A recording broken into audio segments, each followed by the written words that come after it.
ప్రియమైన దేవుని బిడ్డలారా, మరి దేవుని మహాప్రభుని బట్టి మన జీవితాల్లో 2024 11 మాసాలు గతించి డిసెంబర్ మాసానికి వచ్చామంటే ఈ డిసెంబర్ మాసంలో క్రైస్తవులు కాదు కానీ అందరికీ పండుగ దినాలు. ఇల్లు శుభ్రం చేసుకుంటాం, ఒళ్ళు శుభ్రం చేసుకుంటాం, అనేక రకాలుగా చేస్తాం. కానీ ఒక విషయాన్ని మనం మర్చిపోతున్నాం. 11 మాసాలు దేవుడు కాచి కాపాడి 12వ మాసంలో ఆయన పుట్ల మనల్ని సన్నిధానానికి ఎంతమంది రాగలండి? దేవునికి నేను అనేక సార్లు నేను కాళ్ళు చేతులు తిన్నగా ఉన్నప్పుడు రాకపోతే నువ్వు మంచం మీద నుండి ఆలయంలో ప్రీచింగ్ చేసుకున్నా, ఆలయంలో వాక్యం చెప్పుకున్నా, ఆలయంలో ప్రార్థన చేసుకున్నా ఫలితము శూన్యము. కాబట్టి ఈ దినాన మరి దేవుని వాక్యాన్ని మనం గమనించినప్పుడు దినములు చెడ్డవి కనుక మీరు సమయమును పోనీయక సద్వినియోగము చేసుకున్న పౌలు గారు ఎఫెసీయులకు రాసిన పత్రికలో స్పష్టంగా ఆయన 4 అధ్యాయాలు చూపుతున్నాడు. మరి దీనికి ప్రసంగికి చదవబడిన మనం గమనించినప్పుడు దుర్దినములు రాకముందుకే నీ సృష్టికర్తలు నీవు స్మరించుము. దీనొక యేసు ప్రభు నమ్మినటువంటి కుటుంబం నమ్మలేదు. వచ్చిన బిడ్డ దేశం కుటుంబం నమ్మింది. ఆవిడ పెళ్ళిళ్ళు వస్తున్నారట. నా దగ్గరికి వచ్చి సార్ నేను దేవుడికి అంగీకరించాను, బాప్తిసం తీసుకున్నాను, ఇప్పుడు మా వాడు పెళ్లి చేయాలన్నారు.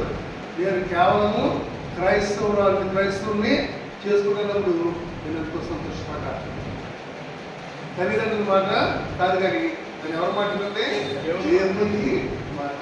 రెండో ప్రశ్న వేసింది, సార్ మనమందరం పాపం పుట్టాం కదా, నిజంగా మనందరం పాపం పుట్టారా?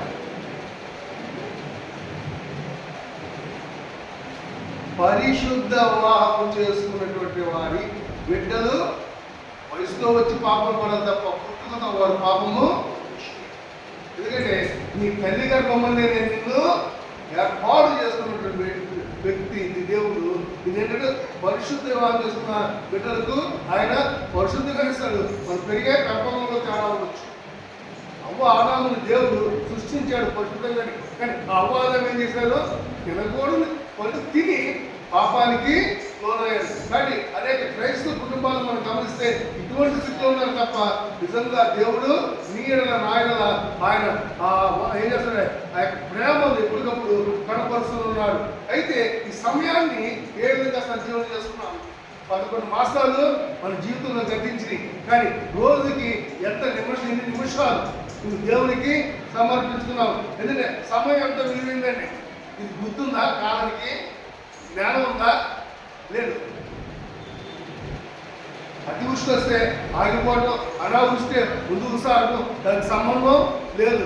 దేవుడు ఎప్పుడైతే సృష్టించినప్పుడు కలుగును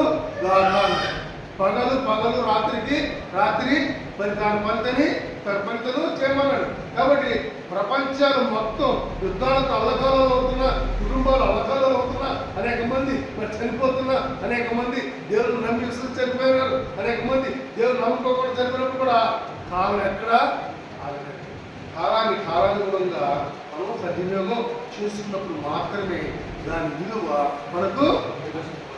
రేపు చూద్దాం, ఎల్లుండి చూద్దాం అనుకుంటే ఆ ఎల్లుండి రేపు ఎట్టి పరిస్థితుల్లో జరిగిపోయిన రోజు జీవితంలో రాదు. కాబట్టి ఈ యొక్క సమయాన్ని ఏ రకంగా మరి నిర్వహిస్తున్నాం? అసలు సమయం ఎక్కడికి వెళ్ళిపోతుందండి? ఇప్పుడు నేను మాట్లాడే వాక్యం నేను గతించిపోయిన శబ్ద తరంగం ద్వారా రికార్డ్ చేయబడుతుంది. ఎందుకు? ఇక్కడ రికార్డ్ చేసిన చేయకపోయినా ఈ సృష్టిలో ఆయన మన మాటలు యావత్తు మన శబ్దాలను. కాబట్టి మనం ఒకసారి నిలబడినప్పుడు అప్పుడు మరి ఆ యొక్క పాపకు సమరస్థితి వచ్చేస్తే తప్పు పని చేసినప్పుడు ఇంకొక మరి జార స్త్రీ పట్టబడినప్పుడు, వ్యక్తి పట్టబడినప్పుడు ఆ స్త్రీని రాళ్ళతో పట్టబడినప్పుడు యేసుప్రభు అన్నాడు మరి గీతకి సంతోషించినప్పుడు అవి వచ్చినాయి వారి పాపాలు, వారి సంభాషణ యావత్తు. కాబట్టి ఒక క్రైస్తవుగా, ఒక విశ్వాసగా నేను ఏ రకంగా సమయాన్ని ఉపయోగించుకున్నాను? అపోస్తలుడైన పౌలు గారు ఇక్కడ శక్తివంతమైన సవాలు విసురుతున్నాడు. దినములు చెడ్డవి కనుక సమయాన్ని సక్రమంగా సద్వినియోగం పరుచుకున్నావా? దేవుడు ఇచ్చిన సమయాన్ని ఎంతవరకు నీవు సద్వినియోగం పరుచుకున్నావు? పోస్టల్ కబుర్తో సమయాన్ని వృధా చేస్తావా? సీరియల్స్, ఆ సీరియల్స్, ఈనాటికల్స్ అని చెప్పి జీవితాన్ని నీవు వృధా చేస్తున్నావా? లేకపోతే నీ జీవితాన్ని, దేవుడు ఇచ్చినటువంటి ఈ జీవితాన్ని ఏ రకంగా నీ ముందుకి ఉపయోగించుకున్నావు? గ్రీక్ పదాన్ని గమనిస్తే చాలా లోతుగా ఉంటుందండి. మనం చదివేదంతా తెలుగులో చదువుతాం కదా, తెలుగు మాట తర్జుమా మాట. అదే గ్రీకు హీబ్రూలో చదివితే ఇద్దరు పట్టదు. ఎందుకంటే అందులో వాడిన పదాలు చాలా కష్టంగా, కఠినంగా, మరి ఎంతో మరి అర్థం చేసుకోవడానికి చిన్న మెదడుకి. ఎందుకంటే అలాంటి పదాలను మరి పౌలు గారు ఇక్కడ ఉపయోగించారు. అంటే సమయాన్ని ఏ రకంగా ఉపయోగించుకోవాలి అనే పదాన్ని ఇక్కడ ఎక్సర్గోలజ్ అనేటువంటి గ్రీక్ పదాన్ని ఆయన వాడిని. అంటే ఎక్సర్గోలజ్ అంటే తిరిగి కొనుగోలు చేయుట. ఈరోజు ఆక్సిజన్ కొనుగోలు చేస్తాం కదండి, డబ్బాలు పెట్టుకుని మరి పిలుచుకుంటున్నారు అదే కదా. ప్రపంచం మొత్తం దేవుడు సృష్టిలో ఆక్సిజన్ అన్ని ఇచ్చాడు. కానీ నిజంగానే కొన్ని పట్టణాలు, కొన్ని దేశాలు స్వచ్ఛమైన గాలి లేక ఏం చేస్తున్నారు? డబ్బాల్లో, బాటిల్లో. ఒకప్పుడు రోడ్డు మీద వేసవికాలం వచ్చిందంటే మంచిగా అందరూ పెట్టాడు కదా, దాని కూడా చల్లటి నీళ్ళు ఇచ్చేవాడు మంచి మట్టి కూడా. ఈరోజు అందరూ ఏం చేస్తున్నారు? చిన్న ఏంటంటే వాటర్ బాటిల్ కొట్టుకుని వెళ్తాం. అర్థం చేస్తాం. ఎందుకు చెబుతున్నాను ఇక్కడ కొనుగోలు, తిరిగి కొనుగోలు చేయడం అంటే నీకు దేవుడిచ్చిన సమయాన్ని నీవు ఎప్పటికప్పుడు ఉపయోగించుకోవాలి. ఒకసారి బజార్కి వెళ్ళావు అనుకొని మా అపూర్వమైన వస్తువు అక్కడ కనపడింది అని నువ్వు అనుకున్నాను, రేటు మీద తక్కువ రేటుకి వస్తుంది, వదులుకుంటావా? అందులో మన ఏషియా ఖండవాసులకి కొందరు ఉందండి, 50% ఎక్స్ట్రా కానీ 50% వస్తుంది కానీ చూడడం అవునా కదా. ఇప్పుడు ఈ సీజన్ వచ్చింది కదా, సంక్రాంతి, ఈ యొక్క క్రిస్మస్ అన్ని ఎక్కడ లేని వస్తాయి, గోరెత్తి చేస్తున్నాయి. కానీ జనాలకు చూస్తారు లాభం ఏముందా వస్తుంది. కానీ దొరకకుండా వస్తువు అందుబాటులో వదులుకుంటాం. ఎవరు వదులుకోం కదా, మిగతా పనులు నాపేస్తాం, మిగతా తర్వాత వదులుకున్నాం ఆ వస్తువుని. అలాగే నా జీవితంలో సమయము ఎంతో విలువైనది. ఈ సమయాన్ని మనం ఏ రకంగా కూర్చున్నామో ఆ సమయాన్ని బట్టి తిరిగి అది మనం పొందవచ్చు. నా జీవితంలో మనము ఎటువంటి మరి వేషాదాలకు పోకుండా, ఎటువంటి గొప్ప పోకుండా నీవు ప్రతిష్ఠితులతో చేసిన కార్యాలు, ఆ సమయాన్ని దేవుడు ఎప్పుడూ తిరిగి నీకు ఇస్తాడు. నా జీవితంలో నేను అనేకం పొందాను. కొన్నిసార్లు ఏదో మార్కెట్కి వెళ్ళేటప్పుడు ఏదో కొనుక్కునే బయలుదేరుతాం, కానీ అక్కడ ఎంత అవసరమైన వ్యక్తి కనుక్కున్నప్పుడు మనసు ఏమంటే ఇచ్చేస్తాం. ఇచ్చేసి దాని గురించి ఆలస్యం. కానీ మనలను సృష్టించినటువంటి దేవుడు ఏం చేస్తాడంటే, నువ్వు 100 రూపాయలు ఇచ్చేవాట, కానీ ఏం చేస్తాడు? 1000 రూపాయలు కొనుగోలు చేయదు. తిరిగి పొందడం అంటే ఎక్కడో లేదు. అంటే నీకు ఇచ్చిన 24 గంటల్లో నీవు దేవుడి కుమారుడుగా, దేవుడి కుమార్తెగా, ఆయన బిడ్డగా ఏ రకంగా ఆయన నామానికి మహిమ తెచ్చావు. లోక సంబంధమైనటువంటి ఆశలు మరి ఎన్నో ఉన్నాయి. ఈ దినాల్లో సమయం తక్కువగా ఉన్నది. చాలాసార్లు నేను బ్యాచులర్ ఆఫ్ డిగ్రీ బ్యాంకులో చేసినప్పుడు నా తల్లిదండ్రులు ఇద్దరు ఒకేసారి హాస్పిటల్ అయితే నేను 4 రోజులు కాలేజీకి వెళ్ళినప్పుడు మా ప్రొఫెసర్స్, స్కాలర్స్, పెద్ద ప్రపంచ ప్రఖ్యాతించినటువంటి స్కాలర్స్ అందరూ ఏంటంటే, సారీ యూ కంటిన్యూ, ఎక్కడ నువ్వు రాయడానికి అర్హత లేదు, 30 రోజులు నువ్వు ఆబ్సెంట్ అయ్యావు కాబట్టి నువ్వు పరీక్షలకు, యూనివర్సిటీ పరీక్షలకు పనికి రావాలన్నప్పుడు నేను ఒక చిన్న లెటర్ రాసి ఉంటే, అయ్యా నా తల్లిదండ్రులు ఇరువురు హాస్పిటలైజ్ అయ్యారు, ఒక్కగానో కొడుకుని, మీరే చెప్తారు కదా పశువు గ్రామం ఇందండి, వాక్యం చెప్తుంది మీ తల్లిదండ్రులు వారు వృద్ధాప్యంలోకి వచ్చారు, వారికి బాధ లేదు, కాబట్టి ఒక కుమారుడుగా నేను చూసుకున్నాను.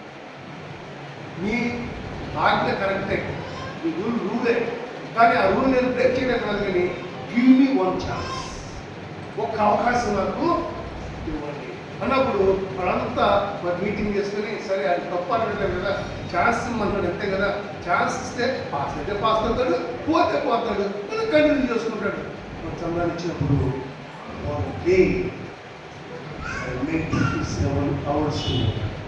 రోజుకి ఎన్ని గంటలు ఉన్నాయండి? 24. కానీ నేను క్రియేట్ చేశాను 27 క్రెడిట్స్ చొప్పున చేసి ఆ యూనివర్సిటీలోనే అందరికీ దేవుడు మనకి తిరిగి ఇస్తాడంటే సమయాన్ని 24 గంటలు వచ్చించిన 27 గంటలు. ఇప్పటికీ నాకు ఆశ్చర్యం, నేను ఎలా చేస్తున్నా తెలీదు. అంటే సమయాన్ని ఎక్కడ వృధా పరచుకోకుండా ఆ ఉన్న సమయాన్ని చేస్తున్నప్పుడు వాళ్ళందరూ ఆశ్చర్యపోయి ఆ యొక్క అందరి లిబరల్ థియాలజికల్ కాలేజ్ అది అందరి సమక్షంలో ఆ బిషప్ వచ్చాడంటే వీడు ఒక్కడు వికాసించాడు. ఇంతవరకు 100 సంవత్సరాల ఈ కాలేజీలో వీడు దేవుడు నాకు ఇచ్చినటువంటి ధైర్యం. ఈ మధ్య కూడా మన జీవితాల్లో సమయాన్ని మనం సరిగ్గా ఉద్యోగం చేస్తే తిరిగి ఆ సమయాన్ని మనకు దేవుడు అనుగ్రహిస్తాడు. అంటే దేవుడి దగ్గర ధనం ఏ రకంగా దాచుకోవాలనుకుంటామో ఇది కూడా ఆయన సమయాన్ని ఆయన కుమార్తెగా మనం ముందుకు సాగినప్పుడు ఇది నీదే, ఎప్పుడు కావాలంటే అప్పుడు ఆయన మనకు ఇస్తాడు, సమయాన్ని ఇస్తాడు, ఆరోగ్యాన్ని ఇస్తాడు, సమృద్ధిని ఇస్తాడు. దేవుని బిడ్డలుగా నీవు మరి ఎటువంటి ఆ యొక్క ఆశపడకోకుండా నువ్వు చేసిన క్రియలన్నీ దేవుని దగ్గర దాచబడి. కాబట్టి నీ జీవితం నా జీవితంలో 11 మాసాలు గడిచిపోయింది. కానీ ఈ 11 మాసాల్లో మనం ఆ యొక్క సమయాన్ని రక్షించుకోగలిగామా? దేవుడి దగ్గర తిరిగి కొనుగోలు చేసేటువంటి ఆ యొక్క అవకాశం దేవుడు మనకు కనిపిస్తే ఏ రకంగా సమయాన్ని మనం ఉపయోగించుకున్నాం? ఘడియలు ఇదేంటి ఏంటి జనాంగాన్ని మనం గమనించినప్పుడు ఎక్కడ చూస్తే నేను చెబుతున్నాను కదా, తండ్రి బండితో అవుతుంటే కుమార్తె వెనకాల నుండి సెలవు. బస్సులో చెవుల్లో పెట్టేసుకున్నారు. ఇప్పుడు ఆ చెవులు ఆనందంలో వెళ్ళి తెలియదు, తర్వాత చెవులు పనికి వస్తే తెలియదు. అంటే అంత అవసరమా? దేవుడు పగలగా రాత్రి రాగలిగినప్పుడు నీ పనిని నీవు సక్రమంగా చేస్తే సమయము నీకు మిగిలే ఉంటుంది. దేవుని నామానికి తెచ్చే అవకాశం నీకు ఇచ్చాడు. భూమి మీద అందరికీ లేదండి. డబ్బున్న వాళ్ళందరూ దానకర్తలు కాదు, డబ్బు లేనప్పుడు మరి ధర్మం చేయడం కాదు. కానీ దరిద్రుడు కూడా దేవుడు ప్రేమనప్పుడు వారి గుణధానం నుంచి అలా గొప్పని పెట్టగలిగితే మనస్సు ఇస్తాడు దేవుడు. కానీ నీ ఎడల నా ఎడలైతే ఆయన కుమార్తెగా చేసుకుంటే ఆయన నామ మహిమార్థమై నేను చేయగలుగుతాను. మా ప్రిన్సిపల్ మాట్లాడారు డిస్కషన్ ఏంటంటే చాలా మంది రాజకీయవేత్తలు చీరలు పంచుతూ ఉంటారండి. ఒక 20 చీరలు తెస్తారు. మొదటి చీర బాగుంది, మిగతా 4 చీరలు బాగుంటాయి. తర్వాత 6 నుంచి 20 చీరలు ఒకసారి కట్టుకొని నీటిలో పెట్టేస్తే ఎందుకు మరి అక్కడ ఉంటే. కానీ వాడు ఏమంటారు 100 చీరలు పంచాలని చెప్పమంటారు ప్రచారం. ఈ దినాన తన క్రైస్తవ జీవితాన్ని కూడా కానీ వాడు మర్చిపోతున్నాం. వేడి పండు చూడ వేలిమైండు, పొట్టవిప్పు చూడ పొరుగులుండు. నేను ఒక విశ్వాసగా దేవుని కుమారుడుగా నీ జీవితం 11 నెలలు గతించిపోతే what you have done to God. ఇప్పటికప్పుడు మనం ప్రభా నాకు అది ఇది అంటే తప్ప ప్రభా నేను నీ కుమారుడుగా ఇది నాకు నేను అవకాశం ఇచ్చాను. అవకాశంలో వదులుకుంటాడా? ముఖ్యంగా యేసు ప్రభువుని పెట్టిన జీవితాలు ఏంటంటే ఆయన నీకు ఇచ్చినటువంటి సమయాన్ని ఏ రకంగా నువ్వు దేశంగా దేశంలో వచ్చును, నీ కుటుంబ ప్రభావాల మధ్యలో వచ్చును, నీ సమాజంలో వచ్చును, ఎక్కడైనప్పుడు కూడా ఆయన బిడ్డగా దేవుడు నీకు సమయాన్ని ఇచ్చాడు. ఆ సమయాన్ని ఏ రకంగా నీవు ఉపయోగించుకున్నావు? ఎందుకంటే సమయాన్ని సద్వినియోగం చేసుకున్నటువంటి ఆశ్రమాషి మన శరీరం ఏం చేస్తుంది? నేత్రాశ జీవనము అనేక సార్లు చెబుతుంటా. పరిశుద్ధ గ్రంథం చదవాలంటే వచ్చిన నిద్ర ఒక 7 hours సీరియల్ చూడడానికి రాదు. ఆటలు కూడా అవునా? ఎందుకని? నీలో ఆత్మీయ శక్తి, నీలో పరిశుద్ధ గ్రంథం చదవలేకపోవడం, నీలో దేవుడితో అనుసంధానం కాకపోవడం, నీలో దేవుడిచ్చిన సమయాన్ని ఆయన నామహిమాత్మై సద్వినియోగం చేసుకోలేక నిరూపకం కూడా చేసుకుంటాం. నిరుపయోగం అంటే నీకు దేవుడి తలాంతులు మరుగులు పెట్టి పాతి పెట్టి లాభం ఉందా? అందుకే పరిశుద్ధ గ్రంథం చాలా చక్కగా చెప్పాడు. ఒక యజమాని ఊరుగాని ఊరాళ్ళకి ఏం చేశాడు? తన దగ్గర దాసులకి 10, 20, 50, 30 ఇచ్చాడు. ఇచ్చి కొంత కాలం తర్వాత తిరిగి వచ్చాడు. వచ్చినప్పుడు కొంతమంది ఏం చేశారు? యజమాని మూర్ఖుడు, ఎందుకు తలనొప్పని చెప్పి వాళ్ళకి ఇచ్చిన డబ్బుని దాచారే తప్ప అభివృద్ధి చేయలే. కొంతమంది ఏం చేశారు? సరే ఇచ్చిన దాన్ని ఎందుకు వృధా చేయడం అని అభివృద్ధి చేశారు. చేసినప్పుడు ఆ యజమాని తిరిగి వచ్చి ఏమన్నాడు? ఏమన్నాడు? అలాగే ఒక విశ్వాసిగా, ఒక దేవుడి కుమార్తెగా దేవుడు మనకిచ్చినటువంటి ఈ సంవత్సరాలు, దేవుడు మనకిచ్చినటువంటి ఈ నెలలు, దేవుడు మనకిచ్చినటువంటి ఈ సమయాన్ని మనం ఎంతవరకు ఆయన నామ మహిమార్థమై ఉపయోగించాం. ఎందుకంటే ఆయన నామ మహిమార్థమై ఉపయోగించినప్పుడు అది ప్రతిదీ దాచబడదు. తిరిగి కొనుగోలు దేవుడి దగ్గర నుంచి మనం కొడుతాం. అందుకే నేను చాలాసార్లు మా పెద్దలు నాకు ఏం చెప్పారంటే, నువ్వు చేయగలిగిన సహాయం చేయాలి, నీ బిడ్డలకు దేవుడు సహాయం చేస్తాడు. నిజమండి, చేయగలిగిన సహాయము నిష్కలంకంగా నుంచి నీ బిడ్డలకు దేవుడు రాజ్యంలో దేవుడు చేసిన అందరికి ఏది లేదు, కోటాలు లేనివాడు, ఏం లేవు, ఏ రకంగా బిడ్డలు చదివిస్తాడు? లక్షలు లేవు, కోట్లు లేవు, గవర్నమెంట్ నుంచే ఏ ఒక్క ఆదాయం కూడా రాదు. ఎటువంటి లేనివాడు ఎలా చదివిస్తాడంటే, నా దేవుడు, మనము నమ్మిన దేవుడు విడిచిపెట్టేటువంటి దేవుడు కాదు. అనేకుల ద్వారా నాకు ఆ సహాయం, ఆర్థిక సహాయం చేశాడు కాబట్టి ఈరోజు నేను ధైర్యంగా చెప్పగలను, నా బిడ్డలు స్థితిలో ఉన్నాడు కాదు, నేను కాదు, నా దేవుడు. అటువంటి సాక్ష్యం చెప్పాలంటే నిన్ను నీవు దేవునిలో మరి అనుదినము నీకున్న సమయాన్ని ఉపయోగించుకో. గంటల సెల్ ఫోన్లో మాట్లాడటం కాదు, దేవుడు ఇచ్చి నువ్వు సెల్ ఫోన్లో మాట్లాడటం కాదు, మాట్లాడాలి సమయాన్ని బట్టి. దేవునితో ఎంతో మాట్లాడుతున్నావు, ప్రార్థన చెప్తున్నావు. నీ ఆధ్యాత్మిక జీవితంలో ఉన్నది, ఆత్మీయ జీవితంలో ఉన్నది. దేవుడు అది చూస్తాడు. నువ్వు చేసిన ప్రతిదీ బాహ్య సంబంధం అవసరం లేదు. నేను అనేక సార్లు చెబుతున్నా, ఇతరుల కొరకు నువ్వు గొప్ప పోవద్దు, ఇతరుల ముందు దేవుడు పెద్ద ఇది కాదు. నిన్నుగానే దేవుడు నిన్నుగానే తల్లిగట్టు నుంచి ఏర్పాటు చేసుకున్న దేవుడు నిన్నుగానే ప్రేమిస్తాడు తప్ప వేరొకరు పోల్చి. కాబట్టి మన జీవితాలు ఏ రకంగా ఉన్నాయి? ఎందుకంటే ప్రేమ ఇక్కడ మన ఈ లోక సమయంలో మనం గమనిస్తే ఇప్పుడు చూస్తుంటే ఆదివారం ఏంటంటే అందరికీ పార్టీ. ఇప్పుడే గమనించారు, కొంతమంది వచ్చారు, వాళ్ళకి వాక్యం వల్ల ఎంపీ చేస్తారు, ఇబ్బంది పడ్డారు. కానీ దేవుడు సన్నిధానానికి రావడం ముఖ్యం. సజీవుడు ఉంటే మనం రాగలుగుతాం. మన కుటుంబాలు అందరూ రాగలుగుతున్నారా? రాగలుగుతారా? కాబట్టి దేవుడు ఇచ్చిన అవకాశాన్ని దేవుని సన్నిధానం గడిపినప్పుడు నేను ఒక్కసారి ఆయన మందిరములు గడుపుట ఎంత శ్రేష్టండి? 360 రోజులే నానా కష్టపడుతుంటే ఆయన మందిరంలో కొన్ని నిమిషాలు ప్రతిష్ఠితుంటే ఆయన వాక్యాన్ని ఆయన ఉద్దేశంతో ప్రార్థన చేస్తూ ఆయన ఉద్దేశంతో పాటలు పాడినట్టు ఇన్ని దినాలండి రాను మనకి గురుగా కాస్తామా? పెట్టుబడి పెట్టేది ఉందా మన దగ్గర? కానీ పెట్టుబడి వ్యాపారం అంటే దేవుడు ఆత్మీయ ఇంతకంటే గొప్ప వ్యాపారం లేదు. దేవుని సన్నిధానికి వచ్చి నువ్వు రకం ముందే నీ హృదయంతో నేను దేవుడు నీ సమస్తాన్ని కలుగులు కాక దేవుడు కలుగులు చేసేటువంటి దేవుడు అటువంటి విశ్వాసం, నమ్మకం నీ జీవితంలో ఆ జీవితంలో ఉన్నదా? నేటి క్రైస్తవ సమాజం అసహ్యపడుతున్నారు.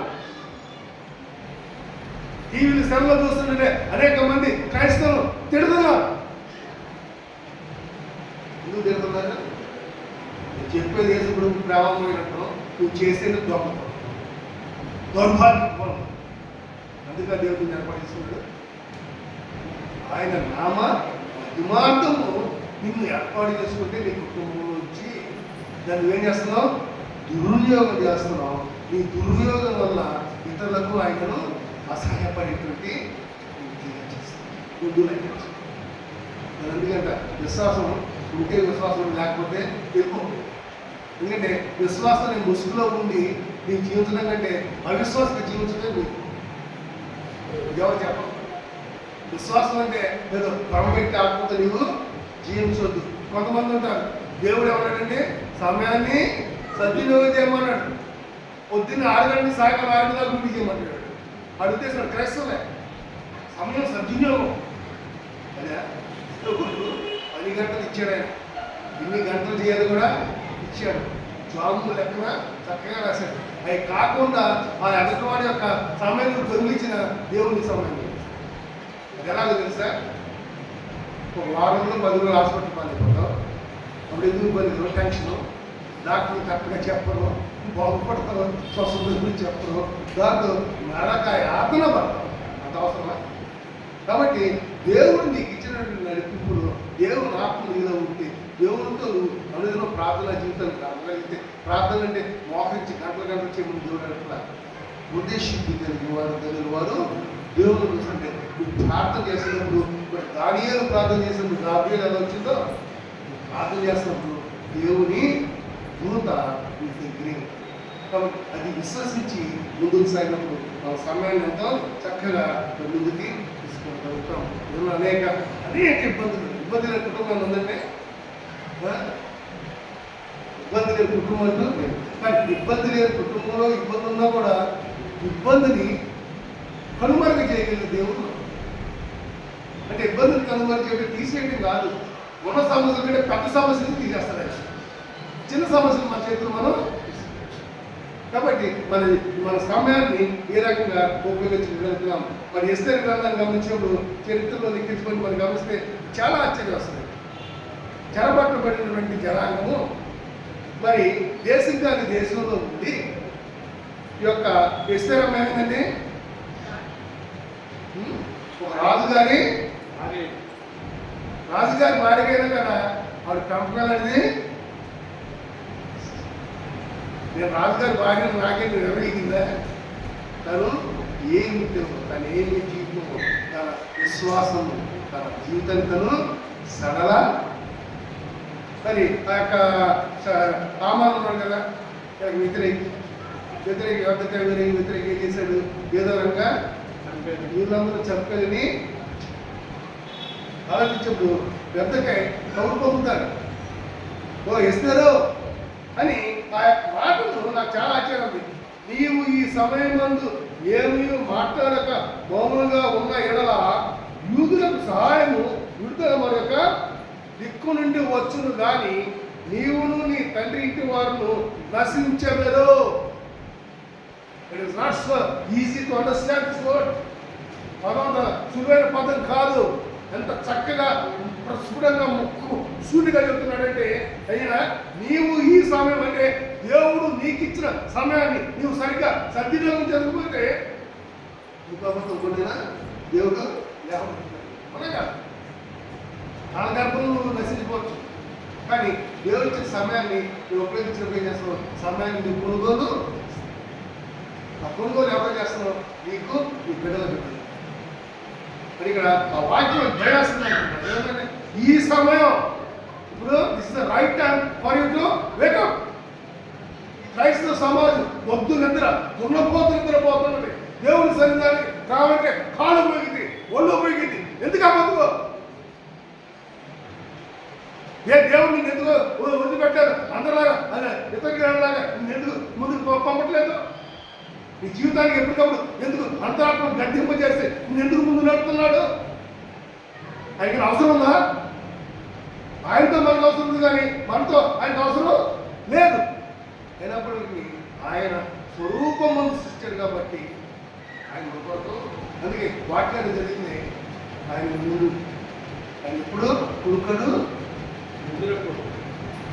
సమయాన్ని ఎంత చక్కగా నేర్చుకుంటారు. చదువుకునే విద్యార్థులు చక్కగా సమయాన్ని ఉంచుకుంటే ఫస్ట్ క్లాస్లో పాస్ అవుతారు. ఫస్ట్ క్లాస్లో పాస్ అయితే ఒక మంచి అభివృద్ధి భవిష్యత్తు. అదే వృధా చేసుకుంటే ఏమవుతుంది? జీవితం.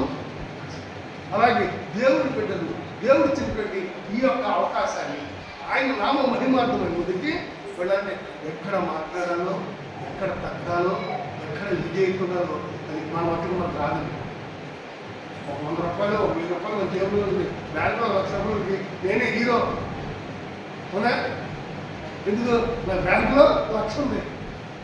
ఇంకా క్రైస్తవ జీవితంటే ఎంత దేవుడు ఆశీర్వదించినా ఆయన అనుగుణంగా ముందుకి సాగి సమయాన్ని ఉపయోగించినప్పుడు మాత్రమే ఆయన చేత మనం ఆశీర్వదించబడతాం. ఎందుకంటే మనం గమనించినప్పుడు ఈ ఎస్తేరు జీవితంలో ఎస్తేరు అన్న మన ఉద్దేశంగా వెంట గౌరవం కదా, అయ్యా శివుని ప్రార్థన దేవుని మందిరం ఉంది కదా, ఆ మందిరంలో నీవు ప్రజలందరూ వెళ్ళి ఉపవాస ప్రార్థన చేయండి. నేను కూడా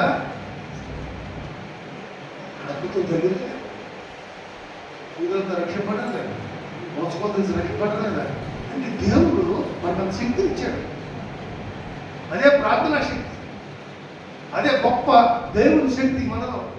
లోక సంబంధంగా నువ్వు 100 కేజీలు కొనుక్కోవచ్చు, లోక సంబంధంగా 1000 కోట్లు కొనుక్కోవచ్చు, కానీ ఈ లోక సంబంధంగా నీవు ఏమి కానప్పుడు కూడా నిన్ను ప్రార్థన ద్వారా విజయాలను దేవుడు ఇచ్చినటువంటి ఈ సమయాన్ని దేవుడు ఏ రకంగా సద్వినియోగం చూసుకుంటాం. పూజలు చిన్న చిన్న రాళ్ళేసి పడుతుంది, కానీ మన జీవితంలో వచ్చే ఇబ్బందులు మనం సరిగ్గా వచ్చినప్పుడు దేవుడు ఏది పెద్ద సమస్య ఆ సమస్యను తీసుకొస్తాడు. కానీ తీసుకొస్తాడంటే పుష్పాలు అలా చేస్తే మనకిచ్చిన ఆలోచన బట్టి ఆలోచన ఎప్పుడూ. అందువలన దాన్ని నా సొంత తెలివితేటలు కాదండి. చిన్న మాటలు మా ప్రిన్సిపల్ మాకు కూర్చున్నాం, మా స్కూల్లో పైకి నాకు తెలియదు, ఫోన్ చేస్తే నేను మీటింగ్లో ఉన్నాను. మీటింగ్ చాలా ఇదిగా ఉంటుంది, ఎలా ఉంటుందో తెలుసు కదా. కానీ కూర్చున్నారంటే ఆషామాషి పోవడం, భోజనం బట్టి అనుకున్నాను అలా ఉంటుంది. సరే అంతా ఇది వస్తే నేను అన్నాను, సార్ ప్రతి నెల ఆ పేరెంట్ వచ్చినప్పుడు ఆధార్ తీసే ప్రతి నెల స్టూడెంట్ ఫైల్ ఉంది ఆధార్ రాసేది సార్ అలాగే సార్ చెప్పింది. కాబట్టి పేరెంట్ వచ్చినప్పుడు అది పూజలు పెట్టి కంప్యూటర్లో ఇది మీ అబ్బాయి పలానా 2 రోజులు వచ్చి 2 రోజులు రాలేదు అంటే ప్రతి నెల వాడి ఫైల్లో జనంలో ఈ ఇబ్బంది చేస్తుంది ఆఫ్ చెప్పిన చెప్తే ఏమవుతుంది కదా, సంతోషపడుతున్నాను. తర్వాత థ్యాంక్స్ సార్ నాకు తెలుసు సార్ సమయంలో దేవుడు నాకు అంతమందిలో ఇచ్చినప్పుడు ఆయన చేశాడు, దానిని గుర్తెరిగినప్పుడు గర్వపడ దేవుడు స్థుతి చేయగలిగిన ప్రభావ నాకు దిల్లించింది. చిన్న సమస్యలో నాకు ఒక చిన్న అంతే తప్ప నీకు దేవుడు ఇచ్చిన అవకాశం గురించినటువంటి గర్వపడని ఉంటారు. కానీ దేవుడు ఇచ్చిన అవకాశంలో ముందుకి వెళ్ళాలి. మన జీవితాలు ఏ రకమైన అవకాశాలు మనం ఎదురు చూస్తున్నట్టు చాలా వరకు అనేక మంది విద్యార్థులు చదివిన తర్వాత అవకాశం చూస్తుంటారు. అవకాశం వచ్చినప్పుడు చేజిక్కించుకోవాలండి, వచ్చిన అవకాశాన్ని కుదురుకోకూడదు. అయ్యో నేను అలా కావాలనుకుంటాను, దేవుడు ఇచ్చిన అవకాశాన్ని ముందు అందిపుచ్చుకున్నప్పుడు దాని నుంచి దేవుడు ఎక్కువ చదివినోడు మరి ఆ యొక్క ఉద్యోగంలో చేరాడు, ఇంజనీరింగ్ 4 years చదివినోడు చేరాడు. కానీ ఇంజనీరింగ్ చదివినోడు ఆ వచ్చేటప్పుడు డెప్పు కూడా అవుతున్నాడు, ఇంజనీర్ సంపాదించాడు. కాబట్టి సమయాన్ని వృధా చేయకుండా వచ్చిన అవకాశాలను చక్కగా మనం ఉపయోగించుకోవాలి. ఈ 11 మాసాల్లో నీవు దేవుడిచ్చిన అవకాశాన్ని ఎంతవరకు ఆయన నామాత్మ ఉపయోగించావు. నేను ప్రశ్నించను, నీ ఇంటికి వెళ్ళినప్పుడు మౌనముగా నువ్వు ప్రశ్నించుకున్నావు, ప్రభావ 11 మాసాలు నువ్వు నాకు ఇచ్చావు, 11 మాసాలు అనేక ఇబ్బందించింది కాబట్టి, కానీ నేను నీ కుమారుడు ఎంతవరకు ఇచ్చిన సమయాన్ని సద్వినియోగం చేసుకున్నాను, ఎంతవరకు సెల చుట్టూ టీవీ చుట్టూ జీవితాల చుట్టూ తిరిగారా, ఎంతవరకు ఇచ్చిన సమయంలో నీ శక్తిని కలిగి 10 మందికి ఆశీర్వాదాలను వెళ్ళగలిగాను మనం పరిశీలిస్తే మన దేవుడు చాలా మంచిది. అవునా, తల్లిదండ్రులు తిరగానే కానీ పడతారే కానీ మన దేవుడు తిట్టాడు, కానీ చేస్తాడు హక్కుగా చేసుకుని ఆయన శక్తిని మనకు అటువంటి మనసు దేవుడు అనగా నీవు నేను ఈ స్థితి కలిసి వండర్ఫుల్ డేస్ ఎన్నో అద్భుతాలు చేస్తున్న దేవుడు నీ ద్వారా ఆయన బిడ్డగా కుమారుగా వాడుకుంటే కష్టపడుతుంటే నేను పంచుకొని ఆయన సన్నిధానం సాగుతున్నాను. తప్పక దేవుని ప్రతి ఒక్కరి జీవితంలో మరి జ్ఞాపకం చేసుకున్నాను నువ్వు వదిలిపెట్టలేదు చెప్తున్నా కదా. జనవరి 31 వచ్చినప్పుడు రాత్రి ఖచ్చితంగా ఈ సంవత్సరంలో దేవుడు చేసిన వేళను మీరు దేవుని సన్నిధానంలో చెప్తున్నప్పుడు దేవుడు ఇంకా ఆశీర్వాదాలు ఇస్తాడు. ఆయనకు మనం సంబంధించినటువంటి దాన్ని ఒక బ్యాంకులో బ్యాంకులో కుటుంబంలో తీసుకుంటుంది. ఒకప్పుడు బ్యాంక్ వెళ్ళేవాడు పుస్తకం పట్టుకుంటుంది. బ్యాంక్ వెళ్తున్నా చెప్పండి అందరికీ సెలవులు వచ్చేసిన కోర్టులు ఎన్ని బ్యాంక్ కూడా వెళ్తున్నారా డబ్బులు ఏంటంటే తీయడానికి అంతా అంతేనండి. సమయం దేవుడిచ్చిన సమయం అలా మనల్ని అభివృద్ధి చేస్తాడు. నేను చాలాసార్లు ఆశ్చర్యపోతుంటాను. ఫోన్ పేలు వచ్చింది మా చిన్నప్పుడు బ్యాంకులు వెళ్ళి ఫస్ట్ వీక్ వచ్చింది గంటలు నిలబడి లైన్లో నిలబడి కాగితం మీద సంతకం తేవచ్చు మళ్ళా సంతకం పెట్టుకొని నిలబడి ఆఖరికి చీచా అనుకుంటాడు. భోజనం కింద మన భోజనం పెడతామంటే ఈరోజు బ్యాంక్కి ఎవరికి వస్తున్నామో అన్ని డబ్బులు కావాలంటే అందజేస్తే ఫోన్ పే చేసి ఆయన చేస్తే ఆఖరికి టీకెళ్ళి 5 రూపాయలు కూడా ఫోన్ పే చేస్తాం. అంటే సమయాన్ని వృధా కాకపోతే లోపల అంతగా ఉపయోగిస్తుంది. ఆయన కుమార్తెగా నీవు ఎంతగా ఉపయోగిస్తున్నామంటే ఈ ఒక 11 మాసం కాకపోతే 12 మాసం కూడా ఆయన నా మహిమార్గంలో మనం ఉపయోగిస్తాడు. తప్పకుండా ఆయన సమయానికి ఇద్దాం.